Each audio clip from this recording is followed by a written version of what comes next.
السلام عليكم ورحمة الله وبركاته. حمدا لله والصلاة على رسول الله وبعد، فأعوذ بالله من الشيطان الرجيم. بسم الله الرحمن الرحيم. قل هل يستوي الذين يعلمون والذين لا يعلمون؟ وقال رسول الله صلى الله عليه وسلم: خيركم من تعلم القرآن وعلمه. وأيضا قال: خير طلب العلم فريضة على كل مسلم، أو كما قال عليه الصلاة والسلام। সকল প্রশংসা আল্লাহ তাআলার জন্য, যিনি আমাদেরকে পবিত্র কোরআন মাজিদ সহি শুদ্ধভাবে শেখার জন্য ইসলামিক অনলাইন একাডেমি IU এর QLC কোর্স অর্থাৎ কোরআন লার্নিং কোর্সের নতুন আরেকটি ক্লাসে জয়েন হওয়ার তৌফিক দান করেছেন। আলহামদুলিল্লাহ। আমি প্রতিদিন শুরুতে একটা আয়াত তেলাওয়াত করে থাকি, কুল হাল ইয়াস্তাবিল্লাযীনা ইয়ালামুনা ওয়াল্লাযীনা লা ইয়ালামুন। যে আয়াতের অর্থ, যেখানে বলা হয়েছে রাসূলুল্লাহ সাল্লাল্লাহু আলাইহি সাল্লাম উদ্দেশ্য করে বলা হচ্ছে, আপনি বলুন, হাল ইয়াস্তাবিল্লাযীনা ইয়ালামুন ওয়াল্লাযীনা লা ইয়ালামুন, যারা জানে আর যারা জানে না, তারা কি সমান হতে পারে? কোশ্চিন কালেও পারে না। যারা আমরা কোরআন শিখতেছি, কোরআনের যে কি পাওয়ার, সেটা আমরা যদি বাস্তব জীবনে একটু আমরা এটা জাস্টিফাই করি, অর্থাৎ কোরআনের যে দোয়াগুলো আছে, আমলগুলো আছে, এগুলো যদি আমি আমার জীবনে এর ফলাফল মানে এর প্রতিফলনটা দেখতে পাই, তাহলে আমি সহিভাবে দোয়া কালাম পরে যে আল্লাহ তাআলার নিকট দোয়া করি আর নামাজ পড়ি, তাহলে অবশ্যই এর ফলাফল দেখতে পাবো। ওয়াস্তাইনু বিস-সাবরি ওয়াস-সালাহ, তোমরা ধৈর্য এবং নামাজের মাধ্যমে সাহায্য প্রার্থনা করো। আসলেই আল্লাহ আল্লাহ তাআলা বলছেন ধৈর্য এবং নামাজের মাধ্যমে সাহায্য প্রার্থনা করো, তো সাহাবায়ে কেরাম এই কাজটাই করতেন। তা আসলেই কি নামাজের মাধ্যমে পাওয়া যায়? নামাজের যে কি পাওয়ার, সেটা যদি আমি কোরআন সহি করে তেলাওয়াত করা শিখি, এরপর নামাজ আদায় করি, নামাজের ফরজ ওয়াজিব যে, আপনার সুন্নত এগুলো জেনে নামাজ সঠিকভাবে অজু সঠিকভাবে করে নামাজ পড়ি, তাহলে অবশ্যই এর ফলাফল দেখতে পাবো, এতে কোনো সন্দেহ নেই, লা শাক্কা ফি, কোনো সন্দেহ নেই। আচ্ছা, আল্লাহ তাআলা আমাদেরকে সেই বিষয়টি আমাদের জীবনে দেখার, বাস্তবে দেখার তৌফিক দান করুন। আল্লাহুম্মা আমিন। আমাদের তাজবিদের রুলস আলোচনা হয়েছিল ধারাবাহিকভাবে। সেই ধারাবাহিকতায় সর্বশেষ যে আলোচনা চলতেছিল হরফ পুর করে পড়ার নিয়ম, সেখানে গতকাল ক্লাসে সম্ভবত দুইটা নিয়ম দেখানো হয়েছিল। আজকে আর একটা আজকে একটা নিয়ম দেখানো হবে ইনশাআল্লাহ তাআলা। আমা তাওফীকি ইল্লা বিল্লাহ ওয়া আলাইহি তুকলান। আচ্ছা, সাইফুল ইসলাম ভাই মাইক্রোফোন অন করেন। সাইফুল ইসলাম ভাই মাইক্রোফোন অন করেন। জি উস্তাদ। হ্যাঁ। র ওয়ালাইকুম। হরফ হরফ মোটা বা বোল্ড করে পড়ার কিছু নিয়ম আছে, তার মধ্যে দুইটা নিয়ম পড়ানো হয়েছিল। আপনি বলেন, যদিও এখানে উদাহরণ দেওয়া আছে, আহ আপনি র দেখেই বলেন। হরফ র হরফে যদি আমাদের জবর বা পেশ থাকে র হরফের আগের হরফে, তাহলে আমরা রটাকে মোটা করে পড়বো। না না, র হরফের আগের হরফে না, সরাসরি র হরফেও যদি কি হয়, র হরফে জবর বা পেশ হয়, তাহলে সেই র হরফকে মোটা করে মোটা পড়তে করে হয়। পড়বো। জি। আরেকটা নিয়ম হচ্ছে, দ্বিতীয় নিয়ম ছিল যে যদি কি হয়, সাকিন হয়, এর আগের হরফেও যদি কি হয়, জবর বা পেশ হয়, তাহলেও মোটা করে পড়তে হয়। সরাসরি হরফে যদি জবর বা পেশ হয়, তাহলে মোটা করে পড়তে হয়। তার উদাহরণ রসুলুন। এখানে মোটা হচ্ছে কি জন্য? হরফে জবর, সরাসরি জবর, সরাসরি হরফের উপরে পেশ হয়েছে। ও মোটা করে পড়তে হচ্ছে। হ্যাঁ। এরপরে আরেকটা নিয়ম বলা হয়েছিল যে হরফে যে তাসদীদ থাকে, তাহলে আমাদের এটা ধারণা আসতে পারে মনে যে আল্লাহ শব্দের লামের উপরে তাসদীদ থাকলে তখন একটা নিয়ম আছে, জবর পেশ হইলে তার আগের হরফে জবর পেশ হলে মোটা করে পড়তে হয়, তার আগের হরফে জের থাকলে পাতলা করে পড়তে হয়। তাহলে এইখানে মনে হয় ওই ধরনের কোনো নিয়ম আছে, থাকতে পারে। তো এরকম নিয়ম মনে হইতে পারে। তো ওই নিয়মটা যদি ধরেন ওইটার সাথে মিল মিল আছে, কারণ এইখানে হরফে তাসদীদ থাকলে সেই তাসদীদের উপরে যদি জবর বা পেশ থাকে, এটা ডানের হরফে দেখতে হবে না। হরফের উপরে যদি কি থাকে, জবর বা পেশ থাকে, তাহলে সেই হরফকে মোটা করে পড়তে হবে। আর যদি জের থাকে, হরফের নিচে যদি জের থাকে, সেই যেটা হরফের সাধারণত তাসদীদ থাকলে, যেটা হরফের নিচে থাকে, যে তাসদীদের নিচে দেওয়া হয় না, কোনো কোনো আপনার সৌদি কোরআন শরীফগুলো বা কোনো কোনো জায়গায় অনেক সময় লেখে তাসদিদের নিচে যে লেখে ওইটাও ঠিক আছে। আচ্ছা, এক এক কথায় হরফে তাসদিদ থাকুক বা না থাকুক, হরফে যদি সরাসরি জবর বা পেশ হয় তাহলে মোটা করে পড়তে হবে, আর যদি জের হয় তাহলে কি করে পড়তে হবে? পাতলা করে পড়তে হবে। বুঝতে পারছেন সবাই? জি উস্তাদ। হ্যাঁ। এখন যদি বুঝতে থাকেন তাহলে এইটা বলেন তো, এই এই শব্দটা কি মোটা হবে নি পাতলা হবে? মোটা হবে। কি জন্য? কারণ এর তাসদিদ আছে, তাসদিদের উপরে জবর আছে। আচ্ছা, এখানে যে তার আগের হরফে যে জের আছে। ও আচ্ছা আচ্ছা। আহ বে- হ্যাঁ র- হ্যাঁ, এই এই এই আপনার এই মানে সমস্যাটা হতে পারে আপনাদের, মানে জেহেনের মধ্যে এটা আসতে পারে যে আগের হরফে জের থাকলে পাতলা হয়তো হতে পারে, কারণ আল্লাহ শব্দের লামের আগের হরফে জের থাকলে আল্লাহ শব্দের লামকে পাতলা করে পড়তে হয়, ওইটার সাথে প্যাচ লাগতে পারে, এই জন্য আলাদাভাবে এটা আনা হয়েছে। এইখানে মূলত ওই নিয়ম না। ওই ওই নিয়মের সাথে এই নিয়ম কিন্তু মিল নাই। কারণ এটা আগের হরফে জবর জের পেশ যাই থাকুক এটা দেখার বিষয় না, বরং এখানে হরফের ক্ষেত্রে হরফে তাসদিদ আছে, আছে বা থাকুক বা না থাকুক এখানে আছে। তো হরফে তাসদিদ থাকলে দেখবেন এখানে জবর বা পেশ আছে কিনা, আগের হরফের জবর জের পেশ এটা কোনো ধর্তব্য না। হরফে জবর বা পেশ আছে কিনা তাহলে মোটা করবেন, আর হরফের তাসদিদ থেকে যদি হরফের নিচে জের থাকে তাহলে কি হবে? তাহলে পাতলা করে পড়তে হবে। দেখেন এইখানে কি হরফের নিচে কি জের আছে? জের নাই। জের জি আছে না। কি? জের নাই। জি। তাহলে আগের হরফে যাই থাক, আগের হরফের জের জের থাকার কারণে এখানে কোনো ইয়ে হবে না, পার্থক্য হবে না। মূলত সরাসরি বলাই হচ্ছে যে সরাসরি হরফের উপর জবর বা পেশ থাকলে মোটা, আর যদি জের থাকে তাহলে পাতলা। পাতলা। কিন্তু এখানে তার আগের হরফের সাথে বিষয়টা সম্পৃক্ত না। যেমন আল্লাহ শব্দের লামের ক্ষেত্রে আগের হরফের হরকতের বিষয়টা ওইখানে ধর্তব্য ছিল। আল্লাহ শব্দের লামের আগের হরফে জবর বা পেশ থাকলে মোটা, আর আগের হরফের জের থাকলে পাতলা। যেমন বিল্লাহ, বিল আল্লাহ শব্দের লামের আগে গেছে বাজের বি। আবার আলহামদু লিল্লাহ, এখানে আল্লাহ শব্দের লামের আগে লামের নিচে জের আছে, তাহলে আগের হরফের হরকত ওইটা ধর্তব্য, এখানে খেয়াল করতে হবে। কিন্তু এইখানে শব্দের ক্ষেত্রে, হরফের ক্ষেত্রে আগের হরফের হরকতের আপনার সাথে কোনো সম্পর্ক নাই, বরং হরফে কি আছে। আচ্ছা, এখন বুঝতে পারছেন? জি উস্তাদ। আচ্ছা, এখন যদি বুঝে থাকেন তাহলে এইটা বলেন তো, বাম পাশে খেয়াল করেন, এখানে হরফ টা মোটা হবে নাকি পাতলা হবে? এখানে উস্তাদ পাতলা হবে, কি যেহেতু আমাদের জন্য? পেশ আছে। সরাসরি হরফের নিচে পেশ থাকলে পাতলা, আর যদি জবর বা আহ, জের থাকলে পাতলা হবে, আর জবর আর পেশ থাকলে মোটা হবে। জি জি, এই যে আপনার তাসদিদের বিষয়টার সাথে আল্লাহ শব্দের লাম পড়ার নিয়মের সাথে প্যাচ লাগতে পারে, এই জন্য বিষয়টা এইভাবে মনে রাখবেন যে হরফের ক্ষেত্রে তাসদিদ থাক বা না থাক ওইটা দেখার বিষয় না। দেখার বিষয় যে হরফে কি আছে, কারণ হরফে তাসদিদ থাকলে তার আগের হরফে জের বা পেশ আছে নাকি, এগুলো এগুলো দেখার বিষয় না, কারণ ওইটার ওই ওই কারণে আপনার হরফ মোটাপুর পার্থক্য হবে না। হরফের উপরে তাসদিদ থাক বা না থাক, হরফে যদি জবর বা পেশ থাকে তাহলে মোটা, আর যদি জের থাকে তাহলে পাতলা। এই জন্যই দেখেন এইখানে রসুলুন রুবামা, এখানে জবর মোটা, রতে পেশ মোটা। তো এই উদাহরণের সাথে সাথে এই তাসদিদের উদাহরণটা একসাথে লিখে দেওয়া হয়েছে, কারণ এই উদাহরণের সাথে আর এই উদাহরণের মধ্যে পার্থক্য নাই কোনো। কারণ এখানে বলা হচ্ছে হরফের ক্ষেত্রে তাসদিদ থাকলে যে ভিন্ন নিয়ম তা না, হরফের ক্ষেত্রে তাসদিদ থাকলে একই নিয়ম, যদি জবর বা পেশ থাকে তাহলে মোটা, আর জের থাকলে পাতলা। তাহলে এখানে হরফের উপরে তাসদিদ, তার উপরে কি আছে? জবর আছে, তাহলে এটা মোটা হবে বীর আর যদি জের হয় হরফের তাসদিদ, যদি জের হয় নিচে তাহলে কি হবে? পাতলা হবে মিন শাররিল ওয়াসওয়াসিল খান্নাস। আচ্ছা, সবাই বুঝতে পারছেন? সাখাওয়াত সাহেব মাইক্রোফোন অন করেন। জি হুজুর। সাখাওয়াত সাহেব, হ্যাঁ বুঝতে পারছেন বিষয়টা? জি হুজুর, বুঝতে পারছি। আচ্ছা, বুঝতে পারলেই হলো, তাহলে ইনশাল্লাহ পারবেন। রিপন সাহেব মাইক্রোফোন অন করেন। আসসালামু আলাইকুম জি, আপনি বিষয়টা বুঝতে পারছেন? জি ভাই, আমি ভালো করে বুঝি নাই।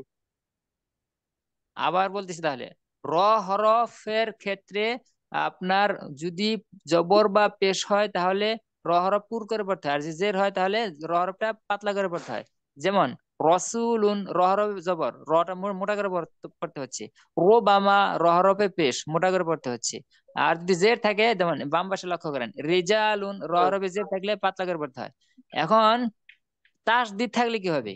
এই এই কথাটাই মূলত আলোচনা হচ্ছে যে তাসদিদ হুম হুম থাক বা না থাক সেই ক্ষেত্রে কোনো ভিন্ন হবে না। আল্লাহ শব্দের লামের ক্ষেত্রে যে আগের হরফে জবর জের পেশ, এরকম জবর জের হইলে জবর পেশ হইলে মোটা করে পড়তে হইতো, জের হইলে পাতলা করে পড়তে হইতো, তাহলে আল্লাহ র শব্দের উপরে তাসদিদ হলে সেই ক্ষেত্রে কি ওই নিয়ম যে আগের হরফে জবর ও পেশ হলে মোটা করে পড়তে হবে আর জের হইলে পাতলা করে পড়তে হবে? বিষয়টা কি এরকম না? ওইটার সাথে ওই নিয়মের সাথে এটার সাথে কোনো সম্পর্ক নাই, কারণ এখানে র হরফে তাসদিদ থাকলেও একই নিয়ম। এই যে আগের যে নিয়ম বললেন, আগের দুইটা, র হরফে জবর বা পেশ থাকলে মোটা করে পড়তে হয়, জের থাকলে পাতলা করে পড়তে হয়। তো র হরফে তাসদিদ থাকলেও দেখবেন র হরফে জবর আছে নাকি পেশ আছে, তাহলে মোটা, আর যদি জের থাকে তাহলে পাতলা। এই যে দেখেন মিন শাররি, এখানে র হরফে তাসদিদ আছে, কিন্তু তাসদিদ থাক বা না থাক ওটা তো আমরা বললামই, তাতে কোনো সমস্যা নেই। হুম র হুম। হরফে দেখবেন র হরফের নিচে কি আছে? জের আছে নি জবর, এখানে জের আছে তাহলে পাতলা, মিন শাররি। বুঝতে পারছেন এখন? জি হুজুর, বুঝতে পারছি। আচ্ছা, মাহমুদ আল আসনাপুর, যদি বুঝে থাকেন তাহলে মেসেজ করে জানাতে পারেন, না বুঝে থাকলে আবার আপনি মেসেজ করতে পারেন, আমি আবার বুঝাবো। আনিসুর রহমান, বুঝতে পারছেন? মাইক্রোফোন অন করেন। জি হুজুর, বুঝতে পারছি হুজুর। আচ্ছা, যদি আপনারা নিয়ম কানুন বুঝেন, এরপরে এটা কি আপনার পরবর্তীতে পড়ার সময় আপনার কি ওইটা জেহেনে আসবে, পারবেন কি পারবেন না, ওই দায়িত্ব আপনাদের দেওয়া হয়নি, ওইটা আমার দায়িত্ব। কিভাবে পারবেন? ক্লাস করবেন, কয়েকদিন ক্লাস করতে থাকেন। বিশেষ করে আজকের ক্লাসে দেখবেন যে আমাদের এই যে নিয়মগুলো পড়া হচ্ছে এগুলো প্রচুর পরিমাণে মাস করানো হবে, মানে প্র্যাকটিস করানো হবে, ধরা হবে, বলা হবে, দেখবেন অটোমেটিকলি বারবার বারবার আমি বলতেছি, আপনাদেরকে শুনতেছি, অটোমেটিকলি মুখস্থ হয়ে যাচ্ছে, আপনার বাসায়ও পড়তে হবে না। শুধু এই জন্য শুধু ক্লাসে জয়েন হলে আপনার ফায়দা হবে কি, আপনার নিজে পড়া ছাড়া মুখস্থ হয়ে যাবে। আচ্ছা, দেখেন, এই হলো একটা নিয়ম ছিল, র হরফে যদি সরাসরি র হরফে জবর বা পেশ হয় তাহলে মোটা, আর জের থাকলে পাতলা। আর যদি র হরফ সাকিন হয়, অর্থাৎ র হরফে কি থাকে? সুকুন থাকে, তাহলে তাহলে সেক্ষেত্রে ওই যে তার আগের হরফের জবর বা পেশ হলে মোটা, জের হলে পাতলা। দেখেন আর সালা, ওর সিলা, র হরফ সাকিন, তার আগের হরফে দেখবেন জবর নাকি পেশ, জবর পেশ হইলে মোটা আর জের হইলে পাতলা। দেখেন এখানে জবর আছে আর, হামজাতে জবর, আর সালা, ওর সিলা, হামজাতে পেশ। দেখেন যদি জের হয় তাহলে কি হবে? তাহলে কিন্তু পাতলা হবে। আচ্ছা, এখানে জেরের উদাহরণ দেওয়া হয়নি, সমস্যা নেই, জের হইলে পাতলা হবে, এটাই জেনে রাখেন। আচ্ছা দেখেন, এরপরে দেখেন, যে এরপরে একটা নিয়ম বলবো আজকে শুধু, আজকে শুধু আর একটা নিয়ম বলবো। দেখেন, কিছু হরফ আছে এগুলো আপনার মুখস্থ করতে হবে না, মোটা হরফ, এগুলো বলে হরুফে মুস্তালিয়া। তো এগুলো হরফ কিন্তু মোটা, মোটা যে হরফ এটা আপনার কিন্তু দেখে দেখে মুখস্থ করতে হবে না। কি জন্য মুখস্থ করতে হবে না আমি আপনাকে এখন বলে দিই, যে এগুলো আপনি হরফ উচ্চারণ করলেই বুঝতে পারেন যে এগুলো মোটা। যেমন আমরা এখানে দেখতে পাচ্ছি 7টা হরফ মোটা, সদ, ব, ত, জ, গইন, খ, কফ। দেখেন এখন মনে হইতে পারে যে অন্য আরো হরফ তো আছে, তাহলে কিভাবে বুঝবো যে এই হরফ গুলা মোটা? দেখেন অন্য হরফ একটু একটু জাস্টিফাই করেন, একটু পরীক্ষা করেন। দেখেন লাম, আমরা কি বলি? লম, লম বলি, লম হচ্ছে মোটা। যদি ল বলি, ল, এটা মোটা। আর যদি আমরা লাম অক্ষরটা কি বলতেছি, লাম অক্ষর তো লামই বলি, লাম, লাম পাতলা না, এটা লাম কি ল বলি, লম, তা এটা হলে পাতলা, তো এটা মোটা না, বোঝা গেল। মিম, আমরা কি মিম, মিম তো পাতলা না, মিম পাতলা। তারপরে দেখেন বা, আমরা কি ব বলি, ব বলি, বা, বা জোর, তা, ত বলি, তা যদি বলি তাহলে এটা পাতলা, এমনি বোঝা যায়। তা যদি মোটা করে বলি তাহলে ত, তাহলে তাহলে বোঝা যায় ত বললে কি ওটা মোটা। দেখেন ত বললে মোটা যে হয় তার প্রমাণ এই দেখেন, এর এই মোটা 7টা হরফের মধ্যে ত আছে কিনা দেখেন। তা বললে পাতলা, ত বললে এরপরে সা, সা বললে কি, সা বললে বোঝা যায় না, সিন, সিন, সিন এর সা পাতলা। কিভাবে? কারণ সিন বললে এটা যদি আপনি মোটা করে বলেন তাহলে সিনটাকে যদি মোটা করেন তাহলে কেমনে বলতে হয়? স। তাহলে স যদি বলেন, সিনকে যদি স বলেন, হ্যাঁ, তাহলে কিন্তু মোটা হয়। আর এ দেখেন স হরফ আছে কিনা, সদ, সদ মোটা হরফের মধ্যে আছে, দেখছেন? স, সা, তাহলে সিন বাদ পড়বে, স, এরপরে গদ এলো মোটা হরফের মধ্যে। কি জন্য? দেখেন দদের মতো আরেকটা হরফ আছে, দাল, দ, একটা হচ্ছে দাল, বাংলাতে দর মতো, আর হচ্ছে দ, এটা মোটা করে, তাহলে দালটা বাদ পড়তেছে, দটা কিন্তু মোটা। আমরা জানি যে দ এরকম দুইটা একটা অক্ষর আছে, দুইটা হরফ আছে, তাহলে এমনিতে কিন্তু বোঝা যাচ্ছে যে কোনটা মোটা কোনটা। এরপরে দেখেন কফ, এর একটা আছে কাফ, বাংলাতে ক, কাফ হরফ তো আপনারা চিনেন, তারপরে লিখতেছি দেখেন এই যে এটা হচ্ছে ক, কাফ, ক, এটা কফ, এটা পাতলা না, আর এটা ক, ক এটাও কাফ, আর এটাও কাফ। আমরা মানে সহজে যদি বলি উচ্চারণ এর ক্ষেত্রে তারতম্য না করে, এটাও কাফ এটাও কাফ, কিন্তু এটা কি মোটা করে পড়তে হয়, কফ। তাহলে এটা মোটা হরফ, এখানে মোটা হরফ গুলো মনে রাখতে হবে না, এমনি আপনি বুঝতে পারেন। এরপরে খ, খ আমরা কি বলি? খা, খা বলি না কিন্তু। এই হরফের উচ্চারণের নাম কেমনে উচ্চারণ করতে হয়? খ। হ্যাঁ খ, তাহলে কিন্তু এমনি বোঝা যাচ্ছে এটা। খা যদি বলতাম তাহলে পাতলা পাতলা মনে হতো, এটাও মোটা। গইন গইন, গইন কিন্তু আমরা বলি না, গাইন বলি না। যারা এখানে শুরু থেকে ক্লাস করছেন হরফের, তারা কিন্তু বিষয়গুলো বুঝতে পারতেছেন, কারণ আমরা হরফের উচ্চারণ যখন শিখেছি তখন কি আমরা কি এভাবে পড়েছি যে গাইন গাইন বলি না, কি বলছি গইন। তাহলে গাইন বললে পাতলা পাতলা মনে হইতো, গইন মোটা। আচ্ছা সব, তারপর র, একটা আছে জাল। জাল আছে না, জাল হরফ, এই যে জাল, জাল জাল এটা পাতলা করে না, জিহ্বার আগা সামনের উপরে দুইটা আগার সঙ্গে লাগে জাল। আর এ যা, এইটার উচ্চারণের স্থান মাখরাজ আর এইটার উচ্চারণের স্থান একই, কিন্তু এই যেটা জ একই। দেখেন এটা পাতলা করে এটা মোটা করে, জাল আর এটা জ। তাহলে দেখেন এই যে হরফ গুলো আপনি কিন্তু এগুলো মুখস্থ করা ছাড়াই বুঝতে পারবেন যে এটা মোটা হরফ। কারণ এর এর বিপরীতে যে হরফ গুলো আছে সেগুলো আপনার একটু পাতলা, তাহলে আপনি বুঝতে পারবেন এগুলো মোটা। তাহলে মোটা এই হরফ গুলো মুখস্থ করার কোনোই দরকার নেই। আচ্ছা, এই সাতটা হরফের কোন হরফ কখন আসলে, যদি র সাকিন তার পরে, তারপরে এই একই শব্দে, একই শব্দ হইতে হবে, এটা মনে রাখবেন। র সাকিন হওয়ার পরে যে তারপরে এই সাতটা হরফের কোন একটা হরফ আসে, তাহলে র, ওই রটাকে কি করতে হবে, মোটা করে পড়তে হবে। যেমন কির কস, কির কির মোটা হবে। মির সদ, মির সদান, যদি থামি তাহলে মির সদা, মদ মাদ দেওয়া যাবে। আচ্ছা দেখেন এখানে কিন্তু র সাকিনের উপরে ত, হুরুফে মুস্তালিয়ার সাতটা হরফের একটা হরফ আছে ত, এ ত আসছে। আর এখানে আসছে কি সদ, এই জন্য এই র গুলোকে মোটা করে পড়তে হবে। তবে এই যে হুরুফে মুস্তালিয়া যে সাতটা হরফ, মোটা হরফের কোন একটা হরফ আসছে, ওটা র সাকিনের পরে যে আসছে এটা একই শব্দের মধ্যে আসতে হবে। যদি ও র সাকিন যে শব্দে আসছে, ওই মোটা হরফটা ওই শব্দে আসে না, বরং অন্য একটা পরের শব্দে আসছে, পরের শব্দের শুরুতে আসছে, তাহলে কিন্তু পাতলা হবে, এটা মনে রাখবেন যে একই শব্দ হইতে হবে। যেমন ফস বীর, এখানে কিন্তু মোটা হবে না, কি জন্য, রা সাকিনের, র সাকিনের পরে কিন্তু মোটা হরফ আসছে, কিন্তু ওই র সাকিন, রা সাকিন যেটা যে শব্দের মধ্যে, ওই শব্দে আসে নাই মোটা হরফটা, বরং পরের শব্দের শুরুতে আসছে, তাহলে একটা ফাঁকা হয়ে গেল না, মাঝখানে একটু স্পেস পড়ে গেছে কিন্তু। হ্যাঁ, তাহলে কিন্তু আবার তখন কি হবে না, তখন মোটা হবে না। ফার্স্ট বীর, বীর, বীর এরকম হবে না, ফার্স্ট বীর এরকম হবে। জির হবে, জির, জির মোটা হবে না, কি হবে, পাতলা। কি জন্য, কারণ র সাকিনের পরে মোটা হরফ আসছে, কিন্তু ওই মাঝখানে ফাঁক পড়ে গেছে, ফাঁকা হয়ে স্পেস পড়ে গেছে। কি জন্য, কারণ পরে মোটা হরফ যেটা আসছে ওটা পরের শব্দে আসছে, পরের শব্দের শুরুতে। র সাকিনের পরে আসছে, কিন্তু ওই র সাকিন যে শব্দে, ওই শব্দের মধ্যে আসে নাই, পরের শব্দের শুরুতে আসছে, এই জন্য একটু দূরত্ব হয়ে গেছে, এই জন্য এখানে কি হবে না, মোটা হবে না। এই নিয়মটা সবাই বুঝতে পারছেন? সাইফুল ইসলাম সাহেব বুঝতে পারছেন? জি উস্তাদ। রিপন মিয়া বুঝতে পারছেন? আনিসুর রহমান বুঝতে পারছেন? জি হুজুর, বুঝতে পারছি হুজুর। জি, আপনাদের বারবার বলা হচ্ছে এই নিয়ম কানুন মাথায় এতগুলো জমা হয়েছে, এগুলো কিন্তু বিলকুল ইয়ে রাখবেন না, জমা হয়। আমি কিন্তু শর্ট ওয়ে সবগুলো ক্ষেত্রে শর্ট ওয়ে বলে দিয়েছি। যারা নতুন আছেন তারা হয়তো আহ শর্ট ওয়ে গুলা জানেন না। আমি সর্বোচ্চ 3 থেকে 4 মিনিটের মধ্যে সব নিয়মগুলো একদম শর্ট ওয়ে বলে দিচ্ছি, আপনারা সবাই থাকেন, সব নিয়ম একদম।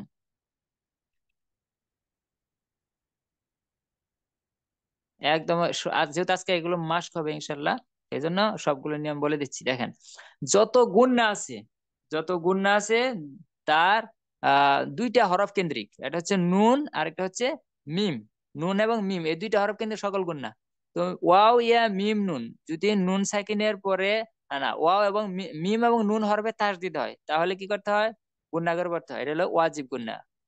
এই যে দেখেন, ইন, ইন্না গুণা করতেছেন কি জন্য, নুন এবং নুন হরফে তাসদিদ আছে, নুন এবং মিম হরফে তাসদিদ হলে, মিমের উদাহরণ এখানে নাই, দেওয়া হয় নাই। নুন এবং মিম হরফে তাসদিদ হলে গুণা করতে হয়। নুন এবং নুন এবং মিম হরফে সুকুন হলেও গুণা করতে হয়। তো সুকুন হলে কখন কখন গুণা করতে হয়, এটা আমরা আগে মিমেরটা দেখি। তাসদিদ হলে তো এটা আমরা বুঝলামই। এখন সাকিন হলে তখন গুণা করতে হয় কখন কখন। মিম হরফে যদি সাকিন হয়, মিম হরফটা যদি সাকিন হয়, অর্থাৎ মিম হরফের উপরে যদি সুকুন থাকে, এরপরে যদি মিম থাকে, মিম হরফ সুকুন হয়েছে, এরপরে আবার মিম আসে, তাহলে গুণা করতে হয়। আর যদি বা আসে তাহলেও গুণা করতে হয়, শেষ। তাহলে কিন্তু মিমের দুইটাই শেষ। মিম হরফের উপরে তাসদিদ হলেও গুণা করতে হয়, মিম হরফের উপর সাকিন হয়ে যদি মিম সাকিনের পরে পরে মিম আসে তাহলে গুণা করতে হয়, বা আসলেও গুণা, দুইটা হরফ মিম সাকিন হয়ে যদি মিম আসে তারপরে অথবা বা আসে, গুণা করতে হয়। তাহলে মিমের বিষয়টা শেষ, আর একটা রইলো নুনের বিষয়। নুনের উপরে তাসদিদ হলে গুণা করতে, এটা তো এখানেই চলে গেল। আর শুধু একটা একটা নিয়ম রইলো, মাত্র একটা, সেটা কি, নুন সাকিন এই মানে থাকিনের পরে কয়েক ভাবে গুণনা হয়। দেখেন এটা আছে কি জন্য বলা হচ্ছে, আজকে শর্ট ওয়েতে আপনাদের প্র্যাকটিস আমি নিজে করে দিব ইনশাল্লাহ, সেই জন্য বলা হচ্ছে এগুলো। দেখেন ওয়াও ইয়া মিম নুন, নুন যদি সাকিন হয়, নুন যদি সাকিন হয়, এখন তানবিন এবং এখানে এই যে যে নিয়মগুলো এটা বলে তানবিন এবং নুন সাকিন পড়ে। এখন তানবিনটাকে আমি বলতেছি না কি জন্য, কারণ আমরা জানি তানবিনের মধ্যেও কি থাকে, বারবার অনেকবার দেখানো হয়েছে, এটা এখন এর জন্য দেখাচ্ছি না। তানবিনের ভিতরেও নুন থাকে, সেই হিসেবে আমরা তানবিনটা বাদ দিতে পারি, মূলত এটা নুন সাকিনের আলোচনায়। তো নুন সাকিনের পরে যে ওয়াও ইয়া মিম নুন, ওয়াও ইয়া মিম নুন, এই চারটে হরফে কোনো হরফ থাকে তাহলে গুণনা করতে হবে, আর র লাম না থাকলে গুণনা করতে হবে না। তো এই নিয়মটা শুধু মনে রাখি, আর একটা নিয়ম মনে মনে রাখতে হবে না। এখানে দেখেন 15টা হরফ, এই 15টা হরফের যে কোনো হরফ আসলে নুন সাকিন বা তানবিনের পরে ইখফার গুণনা করতে হয়। বাংলায় অনুস্বার, বাংলাদেশ লিখতে যে অনুস্বার, ওই অনুস্বার উচ্চারণ করে এরপরে গুণনা করতে হয়। তাহলে এই 15টা হরফ মনে রাখা কঠিন। তো কিভাবে মনে রাখবো সেটা বলা হয়েছিল, আবার বলা হচ্ছে। তো আমরা শুধু এই যে এই 6টা হরফ মনে রাখবো। ওয়াও ইয়া মিম নুন আসলে গুণনা করতে হবে, র লাম আসলে গুণনা করতে হবে না। যেমন নুন সাকিনের উপরে ইয়া আসছে তাহলে কি গুণা হবে, কারণ আমি বলছি যে নুন সাকিনের উপরে যদি এই 4টা হরফের কোন হরফ আসে গুণা করতে হবে। রাসূলুম মিনাল্লাহ, নুন সাকিন অথবা তানবিনের পরে, তানবিনের মধ্যেও কিন্তু নুন সাকিন থাকে, সেই জন্য কিন্তু আমি তানবিন বলি নাই। আচ্ছা, তানবিনের পরেও যদি এই 4টা হরফ থাকে তাহলে গুণা করতে হবে, এখানে কিন্তু মিম আসছে তানবিনের পরে। এরপরে দেখেন তাহলে মিম, এখানে ইয়া এবং মিমের উদাহরণ আছে, আর বাকি দুইটা দেওয়া হয়নি, যাই হোক ওগুলো আসবে ইনশাল্লাহ। দেখেন আরেকটা যে হরফ আছে ইকলাব, পরিবর্তন করতে হয়। বা আসলে মিম সেকেন্ড এবং নুনের পরে যদি বা আসে তাহলে সেই ক্ষেত্রে কিন্তু মিম, ওখানে একটা ছোট একটা মিম দেওয়া থাকে, তাহলে এই হরফটা মনে রাখার দরকার নেই, কারণ ওই ছোট মিম দেখলেই বুঝবেন আপনি এই ছোট মিম দ্বারা পরিবর্তন করতে হবে। কিভাবে পরিবর্তন করতে হবে সেটা আমরা এই যে এখানে একটু লক্ষ্য করি।